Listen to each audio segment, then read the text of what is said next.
টলিউডের প্রবীণ অভিনেতা ভাস্কর বন্দ্যোপাধ্যায় সম্প্রতি সামাজিক মাধ্যমে বৈদিক বিবাহ প্রথা নিয়ে নিজের মতামত প্রকাশ করেছেন। যা নিয়ে শুরু হয়েছে বিস্তর আলোচনা। অনেকের মনেই প্রশ্ন জাগছে, তিনি কি শ্বেতা রুবেলের বিবাহ নিয়েই কটাক্ষ করেছেন?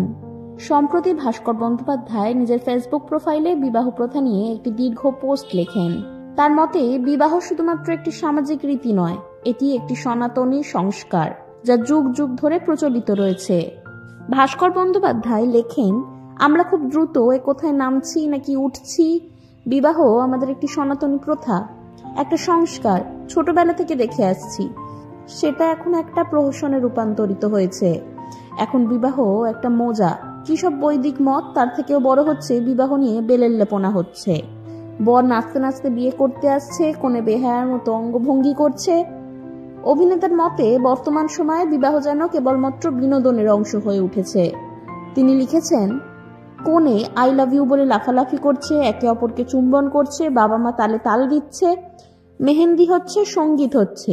মানছি যুগ পাল্টেছে, কিন্তু সেটা সুস্থ না হলে সেই পরিবর্তনের কোনো সুফল আছে কি?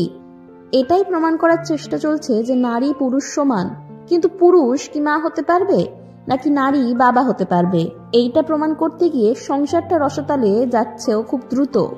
ভাস্কর বন্দ্যোপাধ্যায় প্রায় 32 বছর ধরে স্ত্রী টিঙ্কুর সঙ্গে সুখী দাম্পত্য কাটাচ্ছেন। তার মতে, বর্তমান সময়ে বিবাহ বিচ্ছেদের হার বাড়ছে। তিনি লেখেন, বিবাহ বিচ্ছেদ বেড়ে গেছে কারণ বিবাহ একটা তাৎক্ষণিক মজা নয়, একটি নিবিড় বন্ধন, একটা সঙ্গে থাকার অঙ্গীকার, যা অনেক প্রতিকূলতার মধ্যেও নিজের অবস্থান বজায় রাখে। আগামী প্রজন্ম একটু এগিয়ে ফুলসজ্জার বিষয়টাও প্রকাশ্যে আনবে, সেটা আশা করি মেনে নেবেন। আমি হয়তো আপনাদের চোখে সেকেলে, তাই কিছু ফালতু কথা বলে ফেললাম। ভাস্করের এই মন্তব্য কেউ সমর্থন করেছেন, আবার কেউ মনে করেছেন তিনি ইঙ্গিতপূর্ণভাবে শ্বেতা রুবেলের বিবাহ নিয়েই কটাক্ষ করেছেন।